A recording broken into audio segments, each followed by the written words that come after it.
এই যে আমাদের মাদ্রাসা ছোট শিশুরা তাদের মুখ থেকে মাসলা মাসায়েল এবং পবিত্র কোরআন করিম থেকে তিলাওয়াত এবং নাত পরিবেশন করছেন, কবিতা আবৃত্তি করছেন। সম্মানিত উপস্থিত বৃন্দ, আপনাদের কেমন লাগতেছে? এই যে প্রতিষ্ঠানটা যদি আজকে এখানে না হইতো, এলমের বাগানটা যদি আজকে এখানে না হইতো, আমরা এগুলি কচি কচি মুখ থেকে, ছোট ছোট বাচ্চাদের মুখ থেকে আমরা এগুলো শুনতে পারতাম না। আমরা এই দিন প্রতিষ্ঠান না থাকার কারণে আমাদের মুসলমানদের ছোট ছোট ছেলে মেয়েদেরকে আমরা ব্রাকে প্রাইমারিতে স্কুলে আমরা পড়াইতাম। কারণ মুসলমান হিসেবে আমাদের যেটা কর্তব্য, মা বাবার যেটা দায়িত্ব, ছেলে মেয়েদেরকে শিক্ষা দেওয়া। এখন যে আমরা এরকম ভালো পরিবেশের একটা ইসলামী কোন প্রতিষ্ঠান আমরা এরকম পাই নাই, বিদায় আমরা এই সমস্ত প্রতিষ্ঠানে আমরা ভর্তি করাই দিচ্ছি। এখন যেহেতু আমরা এরকম একটা আমাদের সৌভাগ্যের বিষয়, আমরা যে প্রতিষ্ঠান পেয়েছি, এই প্রতিষ্ঠান পেয়ে আজকে আমাদের ছেলে মেয়েরা এই মাসলা মাসাইল যেগুলি আমরা বিগত কারো 50, 70, 80 এরকম বয়স হওয়া সত্ত্বেও আমরা অনেক মাসলা মাসাইল জানি না, যেগুলো ছোট বাচ্চারা এখন জানতেছে। অনেকে আমরা এখনো নামাজ পড়তে জানি না, আমাদের বুঝুন কি বলে সেটাও জানি না, এখন যেগুলি আমাদের বাচ্চারা জানে। আজকে এটা আমাদের অনেক অত্যন্ত শুকরিয়ার বিষয়। এই যে বাচ্চারা সুন্দর সুন্দর মাসলা মাসাইল হবে এবং কোরআন তেলাওয়াত, নাত, কবিতা এই প্রতিষ্ঠানের মধ্যে যেগুলি স্কুলের মধ্যে পাওয়া যায় সেগুলি পাওয়া যাচ্ছে, যেগুলি আমরা স্কুলের মধ্যে পাই নাই সেগুলো পাইতেছি। ছোট ছোট বাচ্চাদের হাতের লেখা যেগুলি আমরা এখন অনেকে আছে, আমাদের মুরব্বীগণ, আমাদের বড় ভাই, আমাদের সমবয়সী কোনোদিন হাতে কোনোদিন আরবি একটা হরফ লেখে নাই। এখন আমরা যেগুলি আমরা লিখতে পারিও না এবং লিখিও নাই, সেটা এখন আমাদের ছোট ভাইয়েরা, আমাদের ছোট ছেলে মেয়েরা এখন দেখতেছি তারা লিখতে পারতেছে। কোরআন কারীমের সূরা মুখস্থ লিখতেছে, সূরা ইয়াসিন মুখস্থ লিখতেছে, সূরা ওয়াকিয়া মুখস্থ লিখতেছে, যেগুলি আমরা বলতেও পারি না। এরা বলতেও পারে আবার লিখতেও চায়। এদের এই যে তাদের এই শিক্ষাগুলো দেখে আমাদের এমনি মন জোরানোর কথা, এগুলো দেখে আমাদের এমনি খুশি হওয়ার কথা, সৌভাগ্যের বিষয়। যেই জ্ঞানগুলা আমরা বিগত দেখি নাই, যেই প্রতিষ্ঠানটা আমরা বিগত পাই নাই, যেটা আমাদের ছেলে মেয়েদেরকে এগুলি দিতে পারি নাই। একটা ছাত্রকে আমরা, যদিও দিনী প্রতিষ্ঠান আছে দেশের মধ্যে আছে, অনেক দূরে আছে, আমরা দূরে থাকার কারণে আমাদের খরচাদের বিষয় নিয়ে আমরা অনেক দুর্গম এলাকা, এই এলাকার মধ্যে আমরা ছেলে মেয়েদেরকে দূরে নিয়ে পড়ানোর এরকম সুযোগ আমাদের মধ্যে নাই, এরকম সুব্যবস্থা আমাদের অর্থ খরচ করার মতো আমাদের নাই। এখন যেহেতু আমরা কাছে পেয়েছি, অল্প বেতন দিয়েও আমরা যেভাবে আমরা এখানে আজ বিগত 4 বছর ধরে এই প্রতিষ্ঠানটা পেয়েছি। এই প্রতিষ্ঠান পাওয়ার পরে আমরা যে এই সাফল্য আমাদের এই ফলগুলা, এই ছোট ছোট বাচ্চারা যেগুলি দেখতেছি এগুলি হচ্ছে আমাদের ফল। এই বাগানের ফুল হচ্ছে এই ছোট ছোট বাচ্চারা। আজকে ফুলগুলা ফুটতেছে, আমাদের আনন্দ লাগতেছে। আজকে যদি আমাদের বাগান না থাকতো আমরা এই ফুলগুলো পাইতাম না, এই ফুলন্ত ফুলগুলো আমরা দেখতে পেতাম না এবং শুনতে পাইতাম না, গ্রাণও পাইতাম না। তো আমরা এই প্রতিষ্ঠানটা আজকে হওয়াতে আমাদের সবার কি হয়েছে, আনন্দ লাগতেছে। এই ছোট ছোট আমাদের মুসলিম পরিবারের ছেলে মেয়েরা দিনী শিক্ষায় শিক্ষিত হতে পারতেছে, এটা আমাদের জন্য একটা সৌভাগ্যের বিষয়। তো এখন আমরা এই বাচ্চাদের পিছনে আমরা সময় ব্যয় করব, এই বাচ্চাদেরকে মানুষ করার পিছনে আমরা অর্থ ব্যয় করব, এই বাচ্চাদের মানুষ গড়ার পিছনে আমরা অবদান রাখবো।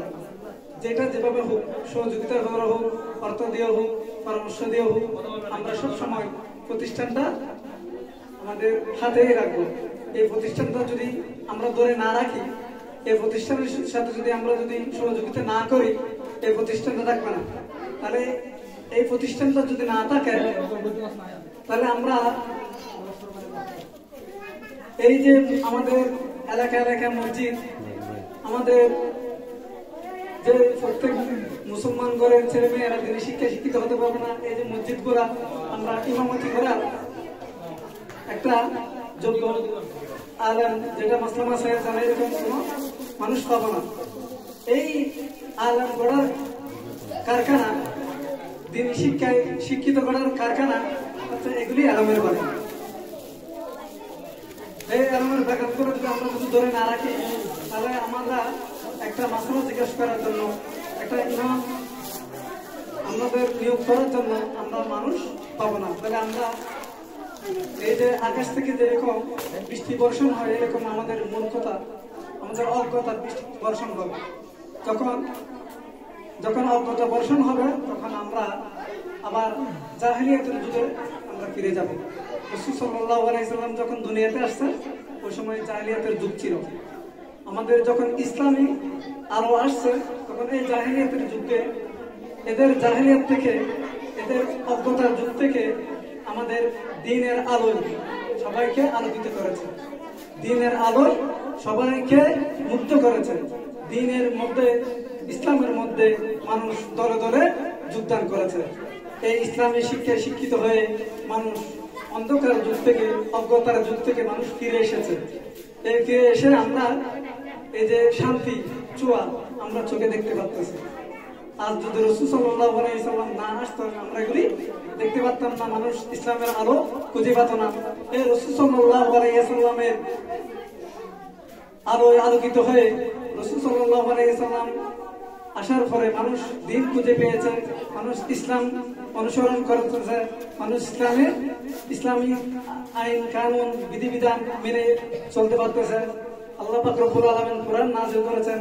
কোরআনের শিক্ষায়, হাদিসের শিক্ষায় শিক্ষিত হওয়ার জন্য আমাদের এই প্রতিষ্ঠানের প্রয়োজন। রাসূল সাল্লাল্লাহু আলাইহি সাল্লাম বলেছেন, আনা খাতামুন নাবিয়িনা লা নাবিয়্যা বাদি, আমি শেষ নবী, আমার পরে আর কোনো নবী আসবে না। এখন রাসূল সাল্লাল্লাহু আলাইহি সাল্লাম যখন শেষ নবী, এই রাসূল সাল্লাল্লাহু আলাইহি সাল্লাম এবং বিভিন্ন যুগে যুগে নবী রাসূলগণ প্রেরণ করেছেন, সাহাবীও নাই। এখন এই রাসূল সাল্লাল্লাহু আলাইহি সাল্লাম নবীওয়ালা কাজগুলা, কোরআনী আলম, হাদিসের আলমগুলা এখন কে প্রচার করবে? মানুষের দ্বারা দ্বারা গিয়ে কে প্রচার করবে? একমাত্র ইন্নাল উলামা ওয়ারাসাতুল আম্বিয়া, উলামায়ে কেরামগণ নবীগণের ওয়ারিস, উত্তরসূরি। এই যে উলামায়ে কেরাম গড়ার জন্য এরকম প্রতিষ্ঠান দরকার।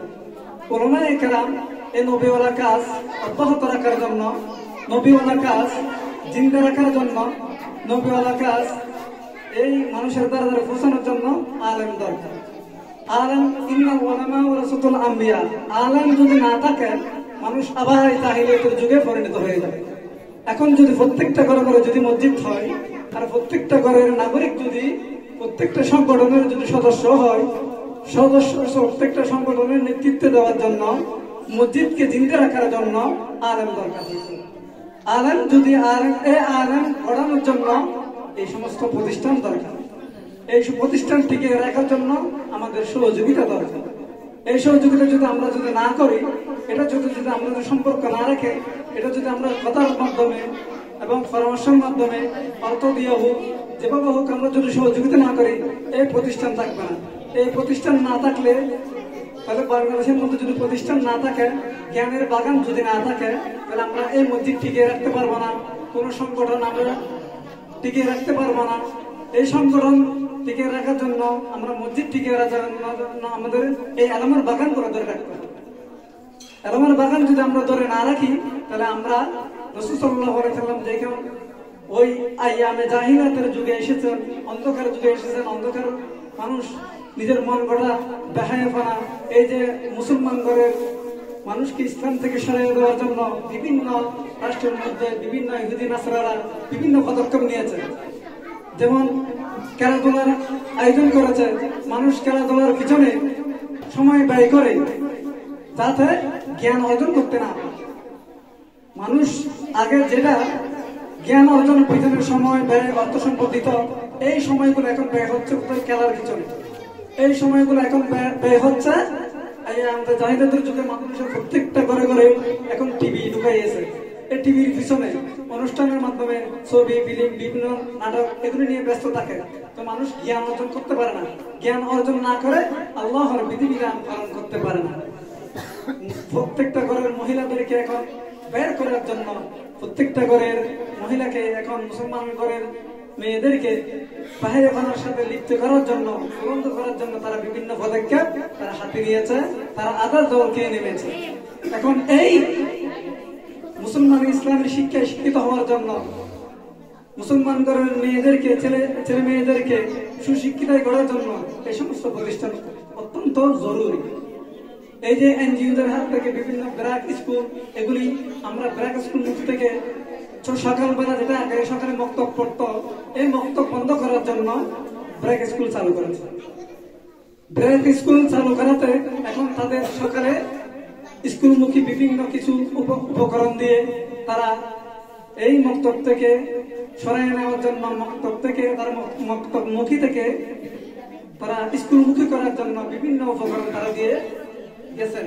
তারা এই যে এই ব্র্যাকের বিরুদ্ধে, ব্যারাকটা বন্ধ করার বিরুদ্ধে, ব্যারাক থেকে মাদ্রাসামুখী করার জন্য আল্লামা কারি ব্যারাক সাহেব রহমতুল্লাহ আলাই এই নুরানি আবিষ্কার করেছেন, যাতে মুসলমান ঘরের ছেলে মেয়েরা যাতে এই যে একজন মুসলমানের জন্য যতটুকু প্রয়োজন, মাসার যতটুকু প্রয়োজন, সূরা কেরাত যতটুকু প্রয়োজন, এই প্রয়োজন এই প্রতিষ্ঠানের মধ্যে পাওয়া যায়। এই প্রতিষ্ঠানে এসে শিখতে পারে। আপনারা দেখতে পাচ্ছেন সূরা কেরাত, এই যে মাসায়েল যেগুলি মানুষের দরকার, এই যে আমরা হালাল হারাম চিনার জন্য আমরা একজন মুসলমান হিসেবে যতটুকু আমাদের কর্তব্য, ওগুলি জ্ঞান অর্জন করার জন্য এই প্রতিষ্ঠানটা দরকার। এই প্রতিষ্ঠানটা দরকার। এই প্রতিষ্ঠানে যদি আমরা ছেলে মেয়েদেরকে যদি না দিই, জীবনের সর্বপ্রথম যদি এই শিক্ষা না দিই, শিক্ষা গড়ে না তুলি, তাহলে আমাদের ছেলে মেয়েরাও একদিন দেখা যাবে কি কবরের পারে গিয়ে দুহাত তুলে মোনাজাত করার কোন লোক থাকবে না। কবরের পারে গিয়ে নিজের বাবার জানাজা করার লোক থাকবে না। এই যে আমাদের মুসলমানের বিধিবিধানে একটা বিবাহতে একজন আলেম খুঁজে পাওয়া যাবে না। এই জাহেলিয়াতে এখন বর্তমান আমাদের জাহেলিয়াতের যুগে মুসলমানের ঘরও পরিণত হয়েছে। কেউ খেলার মধ্যে ব্যস্ত, কেউ নাটক নিয়ে ব্যস্ত, কেউ বিভিন্ন দুনিয়ামুখী, বিভিন্ন বাহায়াপনামুখী আমরা এরকম হয়ে গেছি। কেন? শুধু জ্ঞান থেকে মাহরুম করার জন্য। আমরা যদি এখন একটা এলান করে, একটা লং মার্চের বা বিশাল বড় সম্মেলনের, বিশাল বড় অনুষ্ঠানের আমরা দাওয়াত দিই, সবাইকে ডাক দিয়ে এলান করি, সবাই আমরা দূরে দলে দলে আমরা যাব, এটা যাওয়াটা সহজ। একটা বড় মিছিল করাটা সহজ, একটা বড় মাহফিলের মধ্যে বিশাল মানুষের আয়োজন করা সহজ, খেলার মাঠে বিশাল আয়োজন করা সহজ, বিশাল মানুষের জনসভা করা সহজ। এটা কোনো ব্যাপার না। এটা আজকে ডাক দিলে সবাই লক্ষ লক্ষ মানুষ ঢাকার মধ্যে জমাট হয়ে যাবে, কিন্তু ইস্তেমার মধ্যে বিশাল মানুষের আয়োজন করা যাবে, কারণ এগুলো সহজ। দেখেন, আপনি যদি এলান করেন, শুধু 20টা মিনিট সূরা ফাতিহার শিখার জন্য সবাই 12 বেনিয়া মসজিদে সবাই উপস্থিত হয়েন। সকল শ্রেণীর মতো বৃদ্ধ, জোয়ান এবং শিশু সবাইকে যদি ডাকা হয়, কিন্তু তোমরা উপস্থিত হয়েও এখানে যারা আমরা সূরা কেরাত পারি না তাদেরকে সূরা কেরাত শেখানো হবে, কিন্তু কেউ যাবো না। কারণ মাহফিল করাটা সহজ, মাহফিলে যাওয়াটা সহজ, লং মার্চ করাটা সহজ, সম্মেলন করাটা সহজ, কিন্তু আমরা খেলার মাঠে যাওয়াটা সহজ, অনুষ্ঠান করাটা সহজ, কিন্তু সূরা ফাতিহাটা শিখা জ্ঞান অর্জন করা খুব কঠিন, খুব কঠিন। এত সহজে জ্ঞান অর্জন করা যায় না, যত সহজে সম্মেলন করা যায়, যত সহজে অনুষ্ঠান করা যায়, যত সহজে আমরা বিভিন্ন অনুষ্ঠান বিভিন্ন আমরা আয়োজন করে থাকি, এগুলো করা সহজ, আমরা খ্যাতিমান করা সহজ, কিন্তু একটা সূরা ফাতিহা আউযু বিল্লাহ বিসমিল্লাহ শিখতে অর্জন করা খুব কঠিন। ইমাম মুসলিম রাহমাতুল্লাহ আলাইহি বলেছেন, আমরা সবকিছু অর্জন করতে পারি, আমরা কিন্তু জ্ঞান অর্জন করা, যখন নাকি জ্ঞানের মধ্যে আমরা জান মাল সময় সবকিছু দিব, তখন জ্ঞান দিবে আমাকে হালকা, তখন জ্ঞান দিবে আমাকে হালকা। তো আমরা কিন্তু লক্ষ লক্ষ টাকা কিন্তু ব্যয় করি, মানুষকে দান করা, কল্যাণমূলক কাজ করা, মানুষকে প্রাণ দেওয়া সহজ, কিন্তু জ্ঞান অর্জন করা খুব কঠিন। রমজানের মতো মসজিদে আয়োজন করা হয়, মুরব্বীদেরকে বয়স্কদেরকে কোরআন শিক্ষা দেওয়া হবে, 20টা মিনিট সময় দেন, কিন্তু মুরব্বীরা দিতে রাজি হবে, সময় ব্যয় করা সম্ভব হয় না। কিন্তু কেন আমরা এই যে সূরা ফাতিহা বাচ্চারা বলতেছে আমাদের কি লাগে, সহজ লাগে, সূরা ফাতিহা বাচ্চারা লিখতেছে এটা আমাদের কি লাগে, সহজ লাগে, কিন্তু যখন এটা আমরা শিক্ষা অর্জন করতে যাব, তখন দেখা যাবে যে কত বড় কঠিন, কত কঠিন পরিশ্রম, তখন বুঝে যাবে। কিন্তু আমরা যত কিছু আয়োজন করি, এগুলো আমরা অনেক ক্ষণিকের জন্য, অল্পের জন্য আমরা একটু করা সহজ হয়ে যায়, কিন্তু জ্ঞান অর্জন করাটা এত যে কঠিন।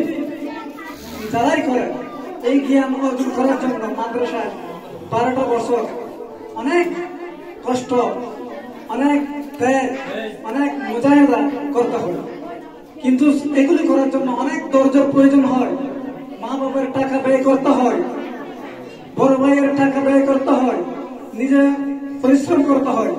এবং জ্ঞান এটা এমন কোন জিনিস নয় যে জিনিসটা আমরা বাপ দাদা থেকে পেয়ে থাকি, যে জিনিসটা আমার দাদা আলেম ছিল আমি আলেম হব, আমার বাপ আলেম আমি আলেম, আমার দাদা আমার বড় ভাই আলেম আমিও আলেম হব, এগুলি হওয়া যায় না।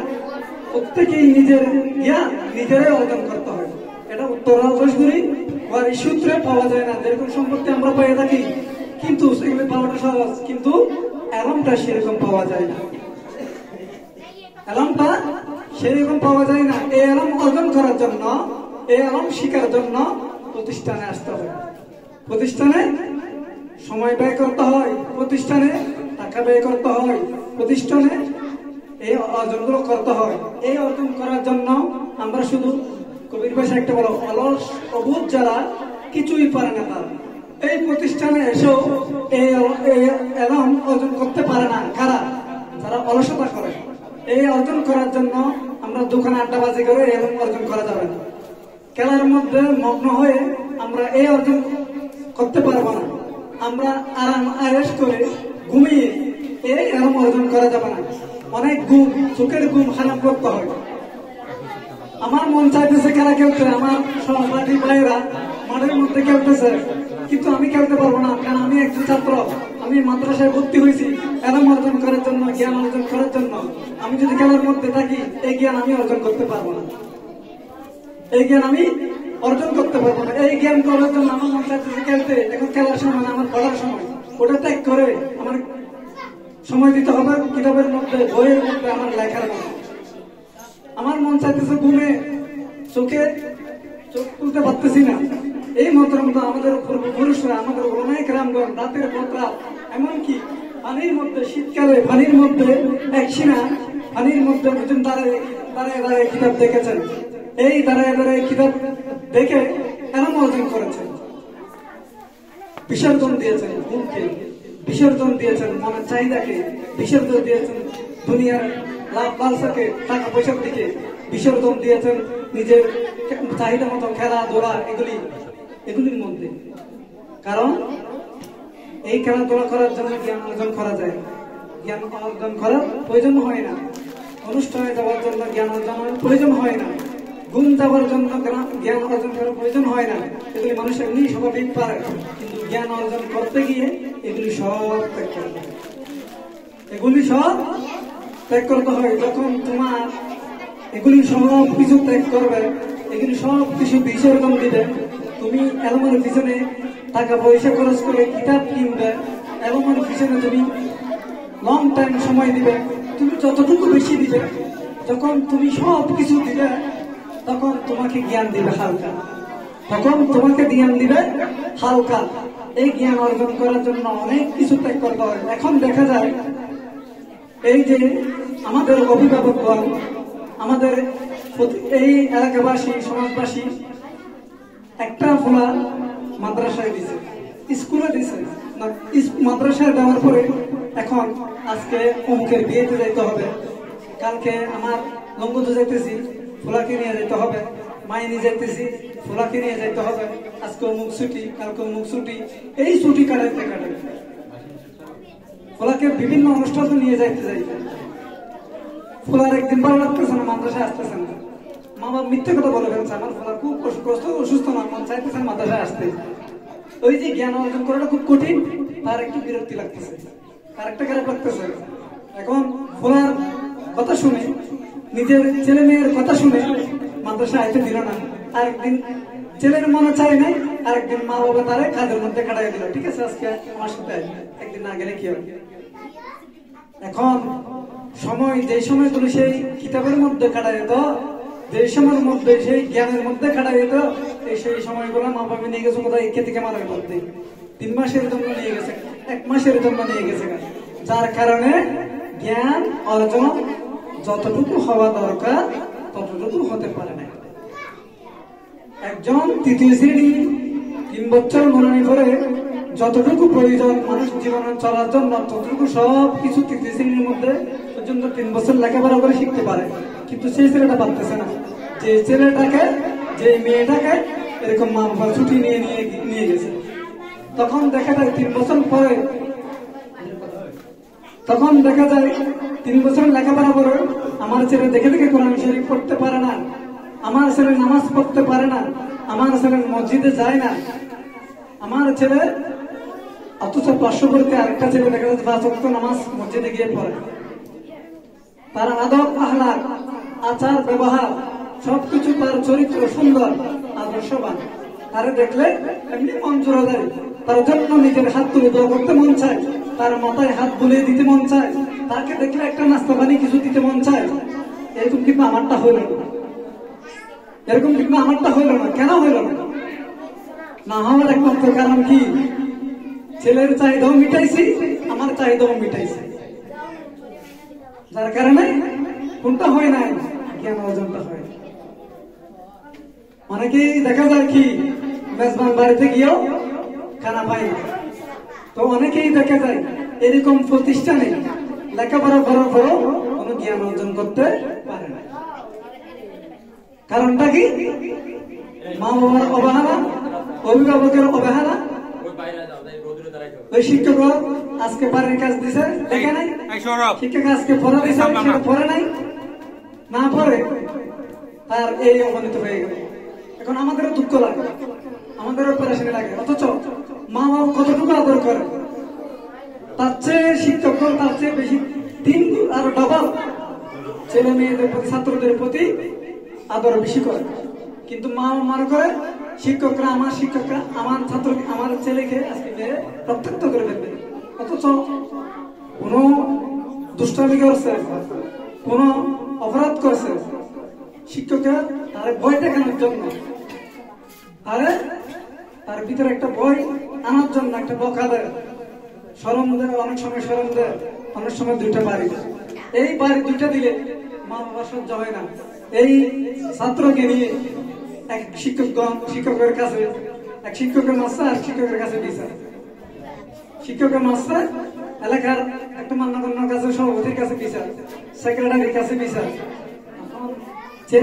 ছেলেটাকে 2টা বাড়ি দিল, তাকে কি করার জন্য? তাকে সংশোধন করার জন্য, তাকে পরিবর্তন করার জন্য। কিন্তু মা বাবা এটা কি করলো? এটা তার খুব রাগ শিক্ষকের প্রতি তৈরি করলো। যখন শিক্ষকের এই নালিশটা পাইল তখন মনে কি পাইল, যেই ছাত্রের প্রতি শিক্ষকের একটা কি লাগবে, ব্যথা লাগবে, সেই ছাত্রের প্রতি আর সহানুভূতি, মায়া, দয়া এগুলি আগে যতটুকু ছিল তার চেয়ে কমে যাবে, তার চেয়ে আগ্রহটা কমে যাবে। তার আরেকদিন অপরাধ করলো, আরেকদিন একটা অন্যায় করলো, তার একটা বাড়ি দিতে মন চায় না। কেন? আমি এর চাইতেছি ভালো করার জন্য, তার মন চায় ওটা করার জন্য। এখন আমি তাকে বাড়ি দিয়ে লাভ কি হবে? এর মাঝেতে চাই এটা হোক। এখন আমরা তো চাইতেছি আজকে যদি এর উপর যদি সবচেয়ে কঠোর যদি শাস্তি করা হয় তাহলে ছেলেটা মাদ্রাসা থেকে চলে যাবে, গিয়ে জাল মারবেন, গিয়ে খেলাধুলার মধ্যে মগ্ন হবে, গিয়ে এখন আমাদের এই শিক্ষা অর্জন করা থেকে মাহরুম যাবে। সেটা চিন্তা করে অনেক সময় করে, অনেক সময় আরো রহম করে। আর যতটুকু কথা বললাম আমার ক্ষুদ্র জ্ঞান থেকে আপনাদের সকলকে যদি কোনো ভুল ত্রুটি করে থাকে আপনারা দেখবেন। এক বছরে আলহামদুলিল্লাহ।